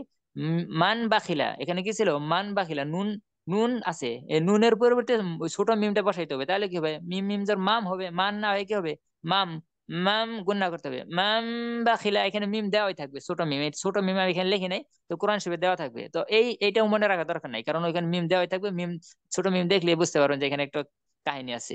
আচ্ছা, চলে গেল দুইটা বিষয়, হ্যাঁ এখানে। এখন এই 15টা হরফ মনে রাখতে হবে না, কি জন্য, আপনি এই 6টা হরফ দিয়ে এই 15টা হরফ আপনি বের করে ফেলবেন। কিভাবে মনে রাখবেন, যে ইজহার, এই 6টা হরফের কণ্ঠনালী থেকে কিন্তু সবগুলো উচ্চারিত হয়, হামজা হা আইন হা গইন খ। তো এই 6টা হরফ কিভাবে মনে রাখবেন, তাও হামজা বাদ দিবেন। হামজা কি জন্য বাদ দিবেন, কারণ এই কবিতার মতো যে কি আইন হা খ আইন গাইন, হা খ আইন গাইনের সাথে যদি আমি হামজা মিলান তাহলে এটা এত সুন্দর করে মিলবে না। হামজা বাদ রাখেন, হামজা যদি বাদ রাখছেন এমনি মনে থাকবে, কারণ যেটা বাদ রাখা হয় ওটা এমনিতে মনে থাকে। তাহলে আর হা যে বলতেছেন হার মধ্যে ছোট হয়, এটা মনে রাখবেন শুধু। আচ্ছা, হা খ আইন গাইন, এরপরে যত জায়গায় নুন সেকেন্ড তামিনের পরে আপনার ওয়াও ইয়া মিম নুন এগুলো না আসবে, আর রলাম এই 6টা হরফ যখন না আসবে তখনই আপনি বুঝতে পারবেন এখানে ইখফার কাহিনী হয়তো হয়েছে। তাহলে কিভাবে চেক করবেন যে ইখফার কাহিনী হয়েছে কিনা, তখন দ্রুত বলে ফেলবেন। দেখেন তো এখানে দেখেন, এই যে এখানে নুন সেকেন্ডের পরে তা, এখানে আপনি ইকফার হরফ কিনা কিভাবে বুঝবেন, তাহলে দ্রুত এখানে দেখেন ওয়াও ইয়া মিম নুন, এটা তো আপনার মুখস্থ করবেন, ঠাড়া মুখস্থ করবেন, একটু ঠোঁটস্থ করবেন। তাহলে ইয়াও ওয়া ইয়াও মিম নুন আর গুণা বারবার যখন আসবো তখন আপনার মুখস্থ করতে হবে না, দেখার সাথে সাথে বুঝবেন এটা আপনার ঈদগামে বা গুণার হরফ, ওয়াও ইয়া মিম নুন, এই 4টার যে কোনো একটা হরফ বুঝতেই পারবেন। তো এই 4টা যখন আপনি দেখতেছেন নাই, তাহলে এটা ইকফার হরফ, তাহলে কেমনে চেক করবেন, দ্রুত বলে ফেলেন মনে মনে যে হা খ আইন গাইন, হা খ আইন গাইন, এই 4টা হরফ কোনো হরফ না, তাহলে গুণা করেন ইকফা গুণা। ফালা তাজিদা, ফালা লা, অনুস্বারের গুণা, এখানে কিন্তু লান বলবেন না, দন্ত না না বলে অনুস্বার বলবেন, কারণ ইকফার গুণার নিয়ম হচ্ছে অনুস্বার এর মতো উচ্চারণ করে গুণা করতে হয়। ফালা, আর এখানে এটা যে ইকফার নুন সাকিনের পরে যে তা, তা যে ইকফার হরফ কিভাবে চেক করলাম, হা খ আইন গাইন, হা খ, হা খ আইন গাইন, এটা একদম মানে মুখস্থ করে ফেলবেন। হা খ আইন গাইন, হা খ আইন গাইন নাই মানে কি তা ইকফা। আপনি কিন্তু এইখানে গুণা করা শুরু করে দেন, আর এরপরে একটু চেক করেন, এর মধ্যে সবকিছু হয়ে যাবে। কি র মা, কি র তানবিন আসছে একটু চেক করেন, পরে হরফটা কি আপনার ইকফা কিনা, ওয়াও ইয়া মিম না নুন না যেহেতু, তাহলে ইকফা। কিভাবে, হা খ আইন গাইনের অক্ষর না। আচ্ছা, গুণার আলোচনা শেষ, মাদের আলোচনা বলা হয়েছিল। আচ্ছা, আমি 3-4 মিনিট সময় নিতে চাইছিলাম, আজকে আর মাদের আলোচনা বললাম না। এক আলিফ মাদ, যেটা এটা সবাই জানেন, জবরের বাম পাশে কালি আলিফ, জেরের বাম পাশে জজম পৃষ্ঠ ইয়া, ও পেশের বাম পাশে জজম পৃষ্ঠ অ, মাদের হবে। এই এক আলিফ মাদ থেকেই মূলত অন্য মাদ, অতএব ওগুলো আর আমার জানা দরকার নাই, কারণ এক আলিফ মাদই হলে মেইন। ওগুলো আর বাকি যে 6 প্রকার মাদ শুধু চিহ্ন দেখে বোঝা যায়। কি চিহ্ন, মোটা চিহ্ন, এই যেমন করে মোটা চিহ্ন থেকে, আর এলো আঁকা বাঁকা চিহ্ন থেকে। আমরা দেখতেছি পরে পেজে, এই যে দেখেন, এই যে মোটা চিহ্ন 4 আলিফ আর চিকন চিহ্ন থেকে 3 আলিফ শেষ। আচ্ছা, এখন আমাদের আলোচনা শেষ। আর র হরফের আলোচনা তো মাত্র 3টা হলো, এটা তো আপনারা শুনলেনই। এখন আমরা সূরা বাকারায় চলে যাচ্ছি ইনশাআল্লাহ। ক্লাস চলবে। আর আজকে প্রচুর পরিমাণে কি হবে, প্রচুর পরিমাণে আপনার মাস্ক হবে, নিয়মের মাস্ক অটোমেটিকলি হয়ে যাবে, কারণ আপনাদেরকে এখানে জিজ্ঞেস করা হবে। اللهم صل على سيدنا ومولانا محمد وعلى آل سيدنا ومولانا محمد وبارك وسلم. ربي يسر ولا تعسر علينا وتمم بالخير. ربي زدني علما، ربي زدني علما، ربي زدني علما. أعوذ بالله من الشيطان الرجيم. بسم الله الرحمن الرحيم. ألف لام ميم. ذلك الكتاب لا ريب فيه هدى للمتقين. এখন সাইফুল ইসলাম সাহেব, সবাইকে জিজ্ঞেস করা হবে ইনশাআল্লাহ। সাইফুল ইসলাম সাহেব বলেন, লাম লাম চারের টানা পরে গুণনা করলাম কি জন্য, গুণনা করা হলো কি জন্য? উস্তাদ, এখানে আমাদের একটা নিয়ম ছিল যে নুনে বা মিমে তাসদিদ হলে সেখানে গুণনা করে পড়তে হয়, এটা হচ্ছে একটা নিয়ম। হ্যাঁ, আপনার আপনার উত্তর ভুল, আপনার উত্তরটা হয়নি। আচ্ছা, এরপরে আহ সাখত সাহেব, রিপন ভাই, বা এখানে আরো যারা আছেন, যে কেউ যদি আপনার জানা থাকে এই নিয়মটা এখানে ভেঙে দেখানো হয়েছিল, বলেন। এখানে যে গুণনা করলাম, এই গুণনার নিয়মটা মূলত কি? আমরা জানি যে মিম এবং নুন হরফের তাসদিদ হলে গুণনা করতে হয়, সেক্ষেত্রে তো তার আগের হরফের তাসদিদ, নুন হরফ এবং মিম হরফে তাসদিদ থাকলে তার আগের হরফের হারাকার সঙ্গে উচ্চারণ করার সময় গুণনা করতে হয়। যেমন ইন, এখানে দেখেন, এই যে আমি উদাহরণ দিয়ে দিচ্ছি, দেখেন এখানে নুন হরফে দেখেন তাসদিদ, হ্যাঁ, তার আগের হরফের হারাকার সঙ্গে মিলিয়ে পড়ার সময় গুণনাটা করতে হয়। ইন, এখানে যদি আমি আলিফ দিয়ে দিই তাহলে সূরা কাউসারেরই হবে, ইন্না আতাইনা। হ্যাঁ, এটা আচ্ছা ভাঙ্গে লিখি, দেখেন এখানে কিন্তু, ও আবার ভেঙে লিখছে। আচ্ছা, এই যে সূরা কাউসারে যে, হ্যাঁ, সূরা কাউসারে যে আপনার ইন্না আছে, ওইখানে কিন্তু দেখেন তার আগের হরফের হারাকা আছে, এই যে হামজা, এরপরে এই যে নুন আলিফ, এইখানে এটা হচ্ছে নুন, হ্যাঁ, এরপরে তাসদিদ, এই দেখেন এখানে জবর আছে, এই হামজার নিচে জের আছে, এই যে 3 আলিফের চিহ্ন আছে। এখানে দেখেন নুনে তাসদিদ, তার আগের হরফের হারাকার সঙ্গে উচ্চারণ করার সময় গুণাটা হয়। ইন, না, না বলার সময় কিন্তু গুণা হয় না। তাহলে এখানে তো আর হারাকা নাই, তাহলে কার সঙ্গে আপনি উচ্চারণ করেন, গুণা করবেন? তাহলে বোঝা গেল এটা মিমের উপর যে তাসদিদ বলতেছেন যে এই ওয়াজিব গুণা, এই ওয়াজিব গুণা না। এখন বলেন এখানে কি গুণা হয়েছে? আরেকটা আরেকবার নিয়ম হচ্ছে মিম লিখতে গেলে আমাদের মিম জের মিম ইয়া জের মি, তারপর একটা আরেকটা মিমের সুকুন লাগে, এর জন্য তার আমাদের হ্যাঁ, হ্যাঁ, আপনি লাইনে আসছেন, জি লাইনে আসছেন। আমি তো এখানে বলছি। লাম লাম হরফ লিখতে, আগে লামেরটা বলেন, লাম হরফ লিখতে 2টা হরফ, 3টা হরফ লাগে, লাম আলিফ মিম। এই জন্য আমরা লাম হরফটাকে বলার সময় 3 আলিফ টেনে পড়ছি। যখন আমরা লাম আরবি বর্ণমালা শিখছি তখন কিন্তু লাম হরফটা টেনে পড়ছি। লাম কি জন্য বলা, তখন বলা হয়নি, কিন্তু আমি বলেছিলাম পরে বলা হবে। তো দেখেন, লাম এর পরে জবর, এরপরে খালি আলিফ। আমরা জানি যে জবরের বাম পাশে খালি আলিফ থাকলে 1 আলিফ টানতে হয়, তাহলে এটা বা আলিফ জবর বা, এরকম হরফ উচিত, এরকম উচ্চারণ এতটুকু মানে 1 আলিফ টেনে পড়ার কথা ছিল, কিন্তু পরে আরেকটা হরফ আছে লাম উচ্চারণ করতে, মিম আসে, ম আসে। তো মিমের হরফে সাকিন, আমরা জানি জবরের বাম পাশে খালি আলিফ, মদের হরফ, মাদের হরফের পরের হরফে যদি আপনার থামা হয়, ওয়াকফ হয়, তাহলে 3 আলিফ হয়। তাহলে এই জন্যই লাম উচ্চারণ করতে 3 আলিফ টেনে পড়তে হয়, লাম। বুঝাচ্ছে? আচ্ছা, মিম হরফটাও এরকম, মিম হরফ লিখতে 3টা হরফ লাগে, মিম ইয়া জের মিম, মিম জের মি, এরপরে ইয়া, এখানে 2 নুক্তা, এভাবে এক এক টানা লেখা যায়, এভাবে এক টান দেয়, হ্যাঁ, এভাবে এক টান আচ্ছা দাও, মিম ইয়া জের মি, এরপর আবার মিম আছে, হ্যাঁ, এখানে মিম, এই মিমের মধ্যে কি করতে হয়, মিম ইয়া জের মি 1 আলিফ টেনে পড়তে হয়, কিন্তু তারপরের হরফে যেহেতু আপনার থামতেছে, এই জন্য এটা 3 আলিফ হয়ে যায়, মাদ্দে আরজি মিম। আচ্ছা, এই হলো লাম আর মিমের বানান। এখন খেয়াল করি, লাম বলার পরে দেখেন একটা মিম আসছে, মিম সুকুন লাম। আর মিম বলার সময় শুরুতে একটা মিম আসছে, তাহলে আমরা জানি যে লাম মিম সুকুনের পরে যদি মিম আসে তাহলে কি করতে হয়, গুণনা করে পড়তে হয়। মিম সুকুনের দুইটা নিয়ম, মিম সুকুনের পরে মিম আসলেও গুণনা করতে হয়, মিম সুকুনের পরে বা আসলেও গুণনা করতে হয়। যে এটা আমি এখন ভেঙে দেখালাম যে এখানে মূলত কিসের গুণনা, মিম সুকুনের গুণনা, মিম সুকুনের ইদগাম। আমরা জানি মিম সুকুনের পরে মিম আসলে গুণনা করতে হয়, ওই গুণনার নাম মিম সাকিনের ইদগাম। এখন সবাই বুঝতে পারছেন এখানে কি জন্য গুণনা হয়? জি উস্তাদ। আচ্ছা, সাগর সাহেব বুঝতে পারছেন? জি হুজুর। আনিসুর রহমান সাহেব বুঝতে পারছেন? হুজুর বুঝতে পারছে ঠিক আছে, কিন্তু ওইটা একটু আমার কাছে ডাউট লাগতেছে, মানে আচ্ছা, লামের সমস্যা পরে নাই। যে একটা ওইটা আমি বলি, ওইটা আপনার এখানে হরফের উপরে মোটা চিহ্ন থাকলে হরফের নাম টেনে পড়তে হয়, এটা হলো নিয়ম। হরফের উপরে যে মোটা চিহ্ন থাকে তাহলে হরফের নাম শুধু টেনে পড়তে হয়, জবর জের পেশ কিছু যেহেতু নাই। লাম, এখানে লাম হরফটা মূলত যদি আমি লিখি, এই হরফের নামটা যদি লিখি তাহলে এই তিনটা হরফ লাগে না। আমাদের নাম লিখতে কয়েকটা হরফ লিখতে হয় না, আমরা জি জি যে আমাদের বুঝতে নিজেদের নাম পারছি। লিখি তো। লাম মানে লাম আলিফ মিম, এই তিনটা হরফ লাগছে, এই মিমের জি পর জি, হ্যাঁ আরেকটা হ্যাঁ, মিম লাম আছে, হরফটা, এই লাম জন্যই কি হরফের নাম, লম্বা হয়েছে। লাম হরফের নাম লিখতে এই তিনটা হরফ লাগে, লাম আলিফ এরপর জি মিম। তাহলে দেখেন লাম, তার মিমের উপরে সুকুন যেহেতু লাম, জি জি তাহলে এই সুকুন এখানে একটা সুকুন, মিমের উপর সুকুন বলে। আর মিমের মিম লিখতে লাগে হলো মিম মিম ইয়া যে মিম ইয়াজের মি এরপরে মিম। তাহলে দেখেন এই মিম সুকুনের পরে আবার মিম আসতেছে, কারণ পরে মিম বলতেছেন। আর মিম হরফের নাম লিখতে শুরুতে মিম আসে, তাহলে মিম সুকুনের ব্যাপারে মিম আসতেছে, তাহলে ওই ওই কায়দার মানে ইয়ে হয়ে গেল, যে সাথে মিলে গেল। মিম সুকুনের উপরে মিম আসলে কি করতে হয়, গুণনা করতে হয়। এখন বুঝতে পারছেন? জি এখন বুঝতে পারছি। ওই যে লাম ওখানে একটা লাস্টে মিম আছে, মিমের পর আরেকটা মিমের সুকুন জি আছে জি কারণে জি, হ্যাঁ, ওটা এটা আমি ইজিতে ভেঙে গুণ দেখাইছি। হয়েছে। হ্যাঁ, এটা তো এমনি বোঝা যাইতেছে না, এটা যেন দেখানো হয়েছে। আচ্ছা।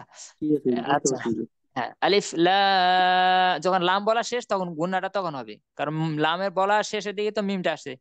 আলিফ লাম মিম, চার আলিফ, হ্যাঁ। যালিকাল কিতাবু লা রাইবা ফীহ। আচ্ছা, ফীহ এখানে কি জন্য তিন আলিফ টানলাম? এই আনিসুর রহমান সাহেব আপনি বলেন, ওই যে ফীহ কি আপনার জন্য? হলো এর পূর্বে জ্যার আছে, জ্যারের কারণে মানে একালিপ টান হয়ে শেষে থামছি, এই জন্য তিন আলিপ টান। জি জি, মাশাল্লাহ মাশাল্লাহ, জি। ঠিক। জেরের পরে ইয়া সুকুন আছে, মাদের হরফ এক আলিফ টানার কথা ছিল, ফায়েজের ফি। কিন্তু তারপরে মাদের হরফের পরের হরফে যদি ওয়াকফ করা হয় তাহলে তখন ওই এক আলিফটা তিন আলিফ হয়ে যায়, আর করছি। তখন ওই মাদের নাম হয় মাদ আরজি ফি। আচ্ছা, এইভাবে যদি বারবার একটা মাদি বারবার আসে, বারবার জিজ্ঞেস করি, এগুলো ওর মুখস্থ করতে হবে বাসায় বসে? মুখস্থ করতে হবে না। আচ্ছা, এখন আপনারা আমার পরে বলবেন, আমার পর পরে বলবেন, আমি বলা শেষ এরপর আপনারা বলবেন, এরপর আপনাদের দিকে শুনবো। সবার থেকে হয়তো সবাই শোনা হবে না, যদি এগুলো এগুলো গত ক্লাসে পড়ানো হয়েছিল।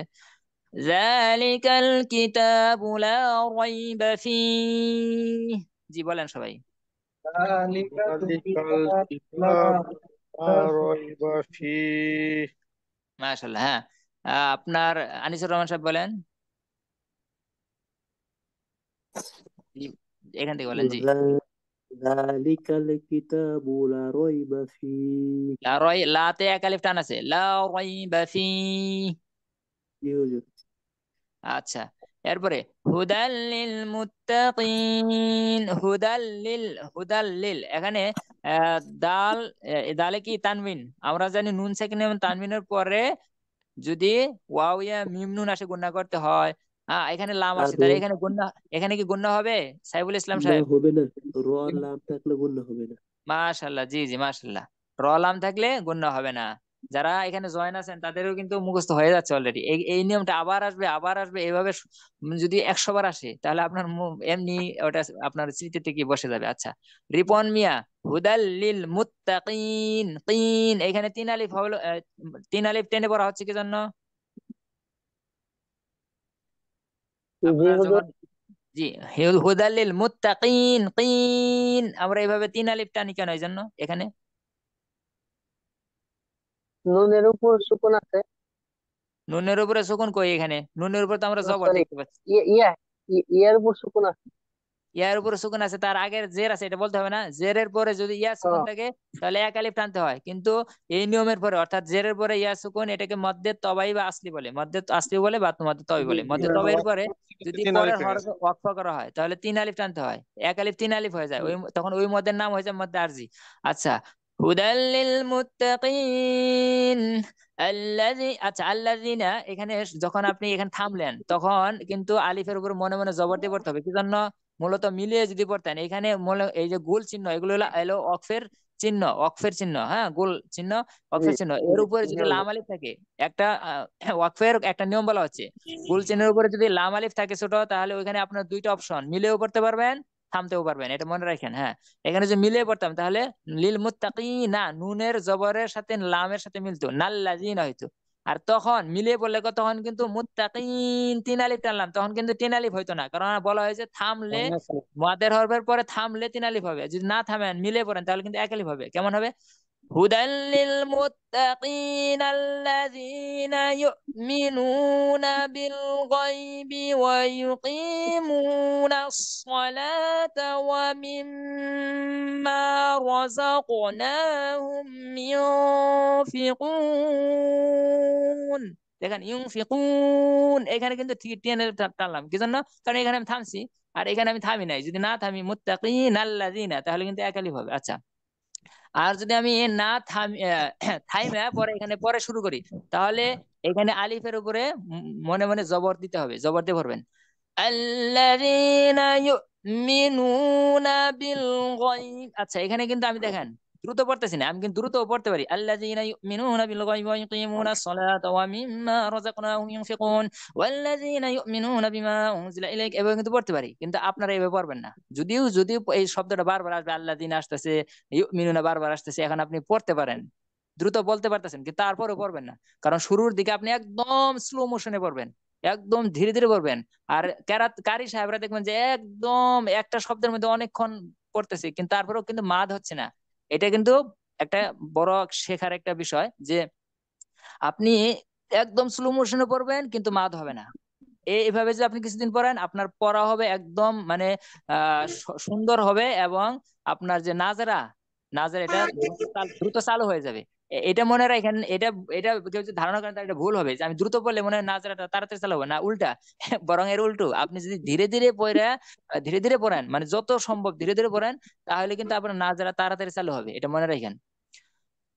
আল্লাযীনা ইউমিনুনা, আমি কিন্তু ধীরে ধীরে বলতেছি, কিন্তু দেখবেন 1 আলিফ যেখানে 1 আলিফ টান হচ্ছে, 3 আলিফ যেখানে সেখানে 3 আলিফ বেশি হচ্ছে না। الذين يؤمنون بالغيب ويقيمون الصلاة ومما رزقناهم ينفقون। আপনি কিন্তু গুণ একবারে, গুণ 1 আলিফ না, গুণ আরো এখানে 2-3 আলিফ আপনি লেট করতে পারেন, সমস্যা নাই, এবং অবকাশ আছে, এবং সুন্দর শোনা যাবে। এই কাজটা হুজুর এত লম্বা দম তো আমরা রাখতে পারবো না। হ্যাঁ, না না, যে যে আপনার দমের সেটা হলো, আপনার যদি দমে না হয় সমস্যা নাই, এটা আস্তে আস্তে আপনার যতটুকু হয় অতটুকু পড়বেন। যেমন ধরলাম আল্লাযীনা ইউমিনুনা বিল গায়বি, এখানে আপনার দম শেষ, তাহলে আবার কি করবেন, যেখানে দম শেষ হবে ওই শব্দ থেকে আবার শুরু করবেন। বুঝতে পারছেন? এটা নিয়ম। জি জি জি হুজুর।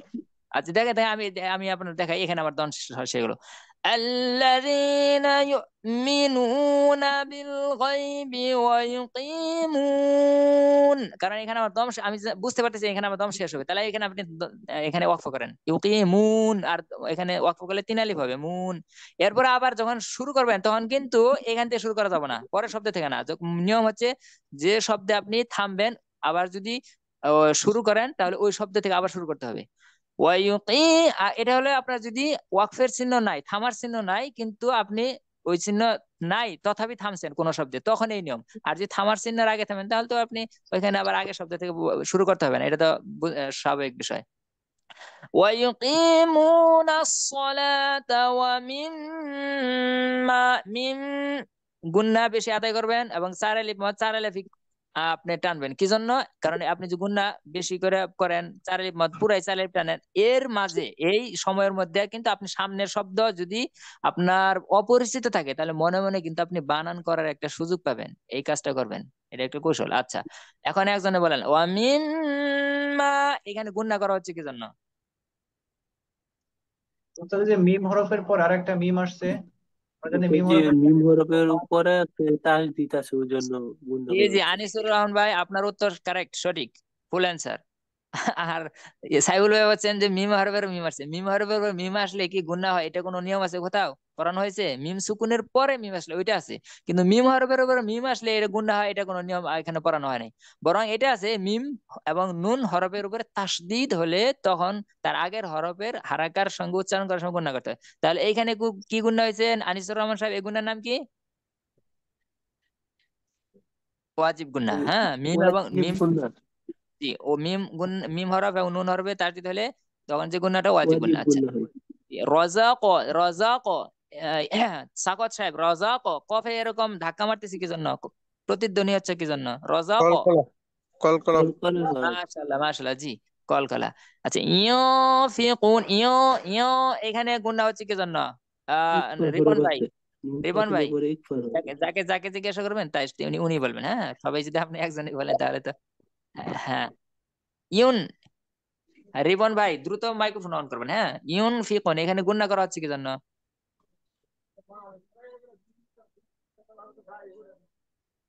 আচ্ছা, সাইবুল ইসলাম সাহেব বলেন। রিপন ভাই মনে হয় এখানে ডিসকানেক্ট হয়েছে। সাইবুল ইসলাম সাহেব বলেন। ইয় উস্তাদ, এখানে কোন আছে? নুন নুন সুকুনের পরের হরফে ইকবার পূর্ণ হরফের একটা হরফ আসার কারণে আপনি এখানে, এখানে ফা, ফা হরফ যে ইকফার হরফ, এটা আপনি কে বললো? কিভাবে কিভাবে বুঝলেন?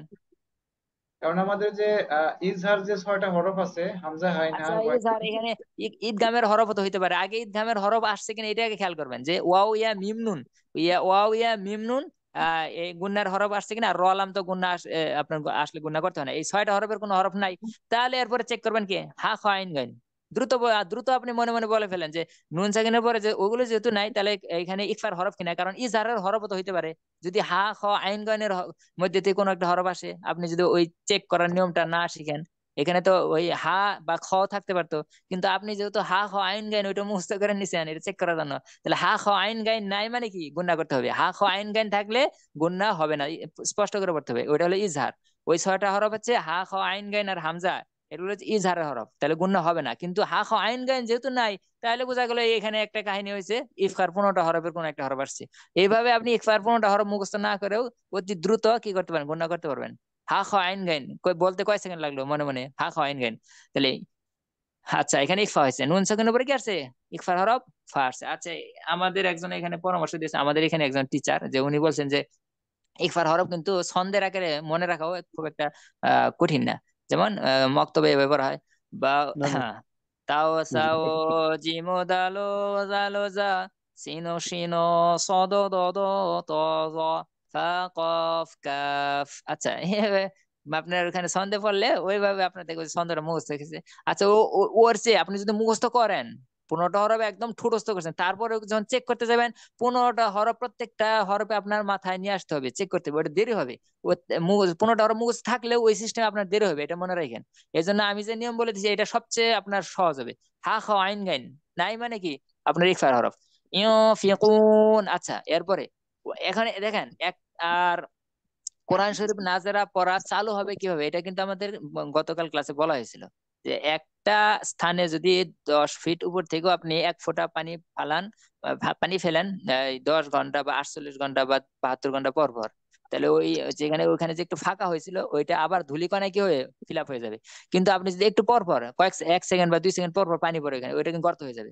তো এই জন্য আপনি এক আয়াত বারবার পড়েন, এক আয়াত বারবার, এক আয়াত বারবার পড়তে পড়তে পড়তে পড়তে ওই আয়াতের যে কয়টা শব্দ, সবগুলো শব্দ এমন আপনার পরিচিত, মানে স্মৃতিতে বসে যাবে, দেখার সাথে সাথে আপনি অন্য যখন কোরআন শরীফ অন্যত্র এগুলো আসবে দেখার সাথে সাথে বলতে পারবেন, কারণ এগুলো আপনি এখানে এমন ভাবে পড়ছেন যে ওইগুলো আর পরবর্তীতে বানানো করতে পারেন। এইভাবে আপনার একটা পৃষ্ঠা বলে, একটা পৃষ্ঠার মধ্যে 100 শব্দ থাকলে ওই 100 শব্দ পরবর্তী পৃষ্ঠার মধ্যে যতবার আসবে ওগুলো আর বানান করতে হবে না, এবং নিয়ম যে নিয়ম কানুন সহিত আপনি প্র্যাকটিস করছেন সব ওই সময় এইভাবেই চালু হবে। আর আপনি যদি সূরা ফাতিহা থেকে সূরা বাকারা, এরপর সূরা আলে ইমরান খালি সামনে পড়তে আছেন, খতম দিতেছেন, 1 খতম, 2 খতম, 3 খতম, এবার 5-7 খতম দিলে আপনি ভাবতেছেন আবার পড়া চালু হবে। ওইভাবে আপনি 10 বছর পড়লে হয়তো যেটুকু চালু হবো।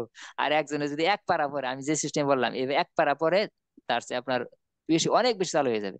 এটা যদি আপনার কথা বিশ্বাস না হয়, আপনি এই সিস্টেমে পড়েন, আরেকজনকে বলবেন যে আমি এই সিস্টেমে পড়ি আর তুই ওই সিস্টেমে পড়, তুই 10 খতম দে, আমি শুধু এক এক পারা পড়বো, দেখি কারটা চালু হয়। বুঝতে পারছেন? আচ্ছা। তো উস্তাদ, ওয়াল্লা, জি, জি কিছু আহ, বলবেন? জি আমরা যে একটা বাক্যের মাঝখানে যখন আমরা থেমে যাব, যেমন এখানে যে ওয়ায়ুকিমুন, এখানে যদি আমরা থেমে গেলাম, জি তখন জি। আমরা পড়তে আমরা কি আগের শব্দ থেকে কি পড়তে পারি, যেমন বিল গায়বি ওয়া ইউকিমুনাস হ্যাঁ, সালাহ, এভাবে? নিয়ম হলো আল্লাযীনা ইউমিনুনা বিল গায়বি ওয়া ইয়াকিমুন, এখানে আপনার দম শেষ হয়েছে, ওয়া ইয়াকিমুন থামলেন।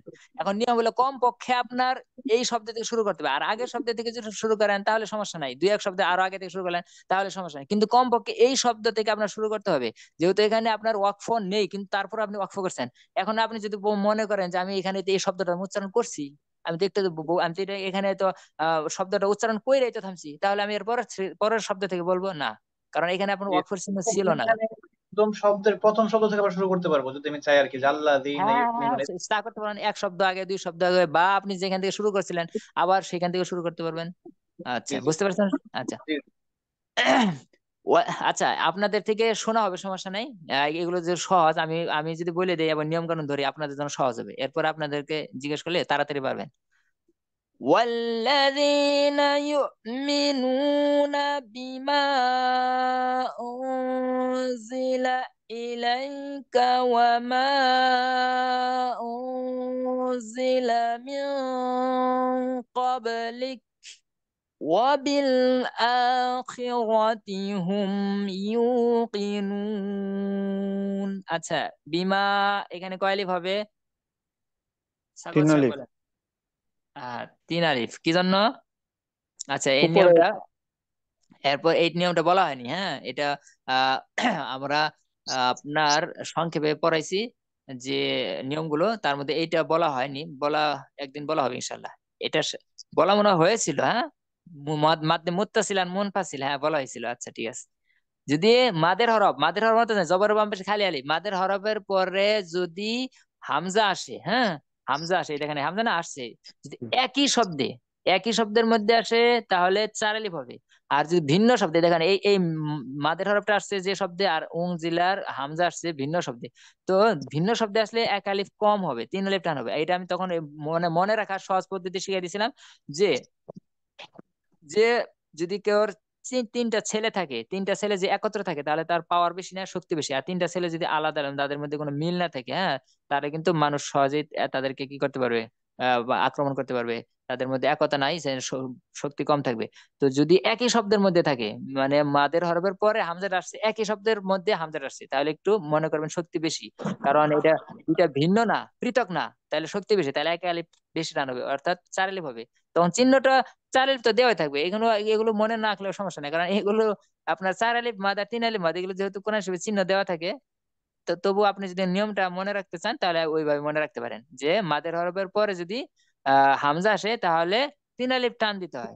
তবে হামজাটা যদি ভিন্ন শব্দে আসে, মাদের হরফ যেখানে তার পরের শব্দে আর পরে আসছে কিন্তু ভিন্ন শব্দের মধ্যে হামজাটা, তাহলে মাঝখানে একটু ফাঁকা হয়ে গেল, তাহলে এক আলিফ কম হবে, তিন আলিফ হবে, তিন আলিফ চিহ্ন দেওয়া থাকবে, এটাকে বাদ দিয়ে মুনফাসিল বলে। আর যদি একই শব্দের মধ্যে হয়, যেমন এই সাওয়াউন, এই দেখেন, এই যে পরে পরে এই যে সাওয়াউন, এখানে দেখেন মাদের হরফ জবর বাম পাশে খালি লেবে পরে কিন্তু হামজা আসছে, কিন্তু একই শব্দের মধ্যে এখানে চার আলিফ, একই শব্দ হইলে এক আলিফ বেশি, অর্থাৎ চার আলিফ। আচ্ছা, চিহ্ন দেখা পড়লে আর এগুলো এত ঝামেলা করার দরকার নেই, ওই ওগুলো আপনার যদি আমাদের উপরের চিহ্নগুলা দেয়া নাও থাকে সেই ক্ষেত্রে কিন্তু আমরা করতে পারবো, অনেক সময় এই দেওয়া যে থাকে না, না। ওটা দেওয়া দেওয়া থাকবে, যেহেতু আপনার কোরআন শরীফ যারা শিখে, আর যারা আমরা তো চিহ্ন দেখে পড়ি, যেহেতু আমার নিয়ম জানা আছে, কিন্তু ওগুলো আপনার দরকারই নাই, কারণ কোরআন শরীফের চিহ্ন দেওয়া থাকবে, এটা মাস্ট দেওয়া থাকবে। এখন যদি কেউ আরবি ভাষা শিখে, তখন এই চিহ্ন মিহ্ন কিচ্ছু দেওয়া না থাকলে সে শুধু এই আপনার মাদ না, এই জবর জের পেশ জজম কিচ্ছু দেওয়া নাই, তাও সে পড়তে পারবে আরবি ভাষা শিখলে। আচ্ছা। ওয়াবিল আখিরাতি হুম ইউকিনুন, হুম এখানে গুণ হবে কিনা, সাগত সাহেব বলেন। সাগত সাহেব মাইক্রোফোন অন জি করেন। হুজুর। এখানে জি। হুম হুম মিম সুকুন আসছে, এখানে গুণ হবে জি না হুজুর। কি জন্য?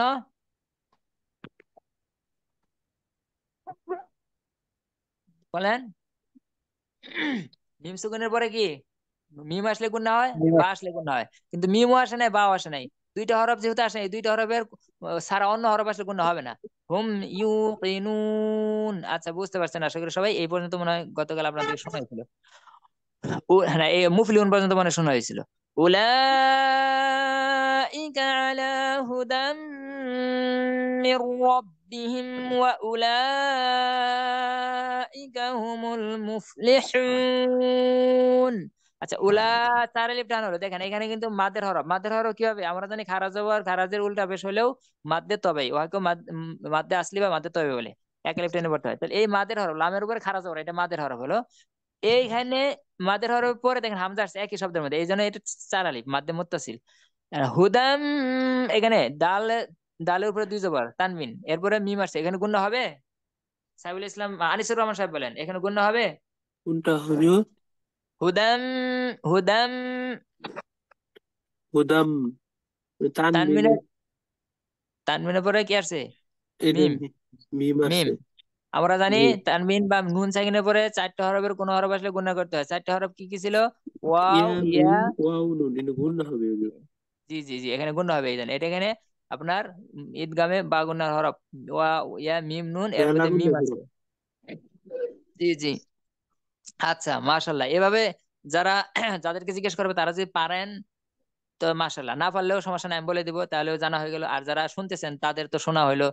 যিনি জিজ্ঞাসা, যাকে জিজ্ঞাসা করা হলো উনি কারেক্ট অ্যান্সার দিলেও জানতে পারলেন, কারেক্ট অ্যান্সার দিলে, না দিলে, ভুল দিলে সেটা আমি বললাম, তখনও তো আপনি আমার কাছ থেকে কারেক্ট অ্যান্সারটা জানতে পারলেন। এভাবে আপনারা যখন বারবার শুনবেন, বারবার শুনবেন, তখন বা প্রশ্নের সম্মুখীন হবেন, এমনি এগুলো মুখস্থ হয়ে যাবে। আচ্ছা। إن الذين كفروا سواء عليهم এখানে একটা বিষয়, নতুন নিয়ম এটা।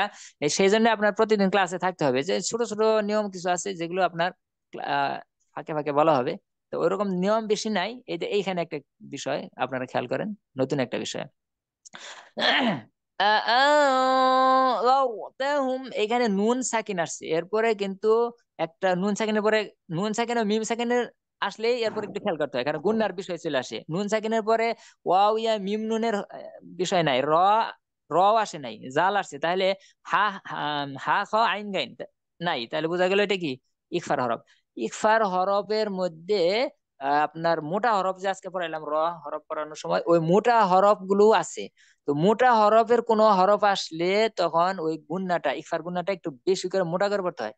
আও, আও। আর এখানে যদি মোটা হরফ না থাকে, দেখেন মোটা হরফ কি ছিল? সদ, দ, ত, জ, একদম মিলে এক সিরিয়ালে কিন্তু সদ, দ, ত, জ, গইন, তারপরে কফ, খ, এগুলো। এই মোটা হরফ না থাকলে তখন গুন্নাটা ওরকম মোটা হবে না। তাও, লাও, লাও বেশি মোটা হবে না, কিন্তু ওই ইকফার অনুসার দিয়ে হবে, কিন্তু একটু পাতলা হবে। যেমন আর হচ্ছে দুইটার মধ্যে পার্থক্য আছে না? এখানে জাল কিন্তু পাতলা হরফ, হ্যাঁ, ওই সাতটা হরফের মধ্যে থেকে না। তাহলে যেহেতু পাতলা হরফ, তাহলে আপনার গুণাটাও পাতলা করে পড়বেন, এরকম করবেন না। যেমন অনেক জায়গায় আমরা এভাবে পড়ি না, লাও, হ্যাঁ, এভাবে পড়ি, কিন্তু এখানে এরকম না পড়বে, এরকম পড়বেন। আ আ এরকম, আ আ আ আ এরকম না। আর পার্থক্য বোঝা যাচ্ছে না? আর হচ্ছে ঠিক আছে, একটু পাতলা করে পড়বেন। আচ্ছা, এগুলো কিন্তু এই এই যে এখন যে নিয়মটা বলে, এগুলো কিন্তু কোনো এমন বিষয় না যে আপনার এগুলো থেকে তার মানে হেরফের হলে আপনার নামাজ ভঙ্গ, অর্থ পরিবর্তন হয়ে পড়ার সৌন্দর্য একদম অসুন্দর, নষ্ট হয়ে যাবে, এরকম কিচ্ছু না। এই গুন্না, তারপরে আপনার ইজহার, ইখফা, এগুলো যদি আপনার আদায় নাও হয়, তাহলেও কিন্তু আপনার অর্থের পরিবর্তন নামাজে ভাঙবে না, কিচ্ছু হবে না। এটা পড়ার সৌন্দর্য এগুলো। কিন্তু এক আলিফ মাদ, মনে রাখেন, এক আলিফ মাদে কিন্তু যদি আপনার মাদ কম করেন, তাহলে কিন্তু এক আলিফ মাদ টানলেন না, তাহলে কিন্তু অর্থ পরিবর্তন হওয়ার সম্ভাবনা আছে। অনেক জায়গায় অর্থ পরিবর্তন হবে, নামাজ ভেঙে যাবে। এক আলিফ মাদ টানতে হবে। কিন্তু এক আলিফ মাদ যে আপনি বেশি টানেন, দুই আলিফ, তিন আলিফ, সমস্যা নেই। তিন আলিফ মাদ যদি একটু বেশি টানেন, সমস্যা নেই। বেশি টানলে সমস্যা নেই, কিন্তু কম টানলে কখন সমস্যা? এক আলিফের ক্ষেত্রে কম টানলে সমস্যা, কারণ এক আলিফ যদি আপনি কম টানেন, তাহলে এক আলিফ থাকলোই না। কিন্তু চার আলিফ যদি তিন আলিফ টানেন, তিন আলিফ যদি দুইটা আলিফ টানেন, এখানে কম টানেন, তাহলেও কিন্তু সমস্যা হবে না। এটা কিছুটা আপনারা মাথায় রাখবেন, হ্যাঁ। আচ্ছা। ইন্নাল্লাযীনা كفروا سواء عليهم أأنذرتهم أم لم تنذرهم لا يؤمنون। আমলাম তো, তো এখানেও কিন্তু পাতলা হবে, তো এরকম হবে না, তো এরকম হবে। আচ্ছা, যাওরতাহুম এখানে বলেন যাও, যাও এখানে কি মোটা হবে, র মোটা হবে না পাতলা হবে? সাইবুল সাহেব বলেন। এই উস্তাদ, জি এখানে বলেন। এখানে তো র হরফটা আমাদের মোটা হরফ। তো মোটা জি, হরফের উপরে র আমাদের হরফ, র হরফ পড়ার নিয়ম, র হরফ পড়ার নিয়ম সেটা বলা হইতেছে। র হরফ যে পড়ার নিয়ম আছে মোটা পাতলা, এখানে র হরফ কি মোটা হবে? এখানে উস্তাদ তারাকের হরফ যেহেতু আমাদের ইকফার হরফ, এখানে পাতলা। আপনি বুঝতে পারতেছেন না প্রশ্নটা? আমি বলি র হরফ, আজকে বললাম যে র হরফটা পড়ার নিয়ম আছে পাতলা আর মোটা। র হরফে সরাসরি জবর পেশ হলে মোটা করে পড়তে হয়, অথবা র মোটা করতে হবে। সাকিন হওয়ার পরেও যদি তার ডাইনে জবর যে পেশ থাকে এই যে মোটা করে পড়তে হয়, তাহলে র সাকিন হয়ে তার ডাইনে জবর আছে, তাহলে এটা মোটা করতে হবে। আনযারতাহুম আম লাম তুনযিরহুম লা ইউমিনুন। ختم الله على قلوبهم وعلى سمعهم وعلى أبصارهم غشاوة ولهم عذاب عظيم। গিশাওয়াত, এখানে গুণ হবে কিনা রিপন সাহেব আছেন কি? আচ্ছা, আনিসুর রহমান সাহেব বলেন তো, আনিসুর রহমান সাহেব, গিশাওয়াত, তো গুণ হবে? তু হুজুর এখানে গুণা হবে হুজুর। তানবিনের পরে ওয়াও আছে, ইয়া মিম গুণ ওয়াও হবে, নুন। গুণ হবে নি হবে না, হবে নাকি হবে না? গুণা হবে হুজুর, যদি না থামি ওটা ধরলে গুণা হবে। জি জি, মাশাল্লাহ, জি। তানবিনের পরে এই ওয়াও, ইয়া, ইয়া মিম হ্যাঁ, নুন, মিম মিম নুন। আর নুন, এই চারটা হরফের জানি আমরা বা গুন্না, মানে গুন্নার সাথে পড়তে হয়, তাহলে এখানে আছে ওয়াও। আচ্ছা, এই পর্যন্ত থাকবে, এক এক রুকু পর্যন্ত হইলো। যে এক আয়াত দুই আয়াত হয় সমস্যা নাই, এটা ভাইবেন না যে তাহলে আমাদের কবে আমরা চালু হবে। কম করে পড়লেই চালু হবে। আমার এখানে একজন ক্লাস করতো, দুইজন, ওরা দুই ভাই ইতালি থেকে। তো ওরা যখন আমার কাছে ক্লাস শুরু করে তখন ওরা পড়তে পারতো না, এক আয়াত দুই আয়াত পড়াইতাম, এক আয়াত দুই আয়াত আড়াই আয়াত তিন আয়াত এরকম। একটা সময় আসলো ওরা 5 7 8 আমাদের শিখলো। ওরা তো আবার এটা ভাবে না, হায় হ্যাঁ 7 8 মাস, না 7 8 মাস পড়ছে আপনার, ক্লাস করছে সপ্তাহে 2 দিন 3 দিন 3 দিন 4 দিন এরকম। তো একটা সময় আসলো যে ওরা এখন 3 লাইন না, 3 আয়াত না, 5 লাইন, তারপর আধা পৃষ্ঠা, এরপর 1 পৃষ্ঠা, এরপরে কোনো পৃষ্ঠা না, মানে যেখান থেকে ধরা হয় সেখান থেকে পারে, মানে তাড়াতাড়ি পড়তে পারে। তো আপনারা ওইখানে পড়তে থাকেন, একটা সময় আসবে দেখবেন সবারই চালু হয়ে গেছে। আচ্ছা, এখন আজকে আমরা একটু একটু শুনে এরপর ক্লাস শেষ করে দিচ্ছি ইনশাল্লাহ। আচ্ছা, এই আয়াতটা পড়েন আনিসুর রহমান সাহেব, উলাইকা থেকে মুফলিহুন পর্যন্ত আপনি পড়েন। কোন থেকে পড়ছো হুজুর? উলাইকা আলা হুদাম মির, এই আয়াতটা আপনি পড়বেন শুধু। ঠিক আছে হুজুর, বলতেছি।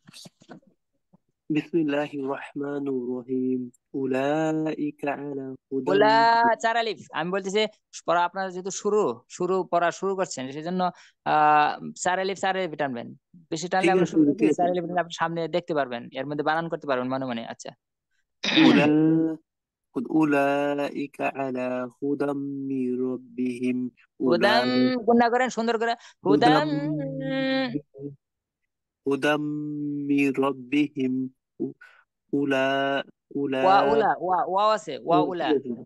ওয়া ওয়া হামজা বেশি।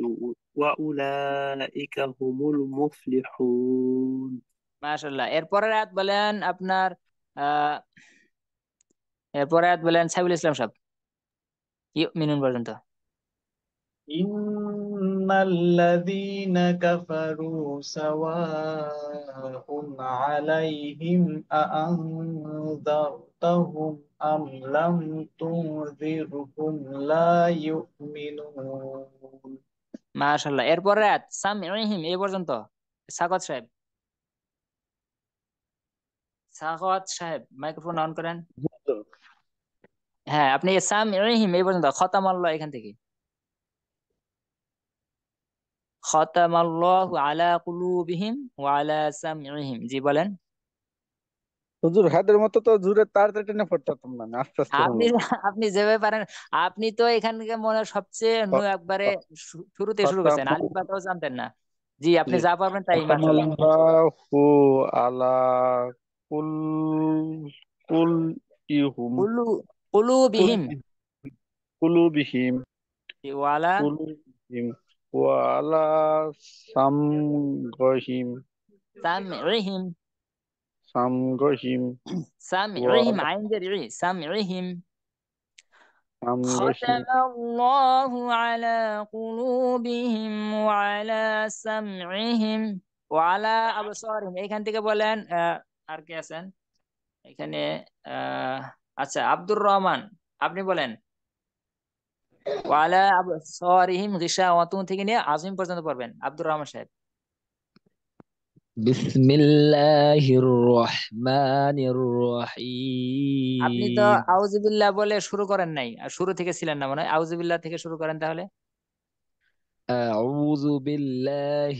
من الشيطان الرجيم بسم الله الرحمن الرحيم وعلى أبصارهم غشاوة ولهم عذاب عظيم মাশাআল্লাহ হাইয়াকাল্লাহ বারাকাল্লাহ ফি উলুমিকুম ওয়া ফি হায়াতিকুম সবার সবার জন্য দোয়া করে দিছি কিন্তু آمين ওনাকে সহ آمين আচ্ছা আচ্ছা আজকের ক্লাসে এই পর্যন্ত থাকবে ইনশাল্লাহ আমাদের এখানে ফিমেল পার্টিসিপেন্ট থেকে একজন জিজ্ঞাসা করেছিলেন 3 নাম্বার কি যেন আমি ওরা ওই পেজটা শেয়ার করব খাদিজা আখতার সম্ভবত উনি জিজ্ঞাসা করেছিলেন আচ্ছা আপনাদের আজকের ক্লাসের বিষয়ে কোনো মানে পরামর্শ আছে কিনা যে হুজুর এইভাবে পড়াইলে মনে হয় একটু বেশি ভালো হয় এরকম মন্তব্য থাকলে অবশ্যই শেয়ার করেন আমাদের সাথে ইনশাল্লাহ আমরা সেটা অবশ্যই গ্রহণ করব যদি হুজুর আমরা এরকম মনে অল্প অল্প করে পড়লে বেশি আমাদের ভালো হয়, বেশি জি বললে জি তো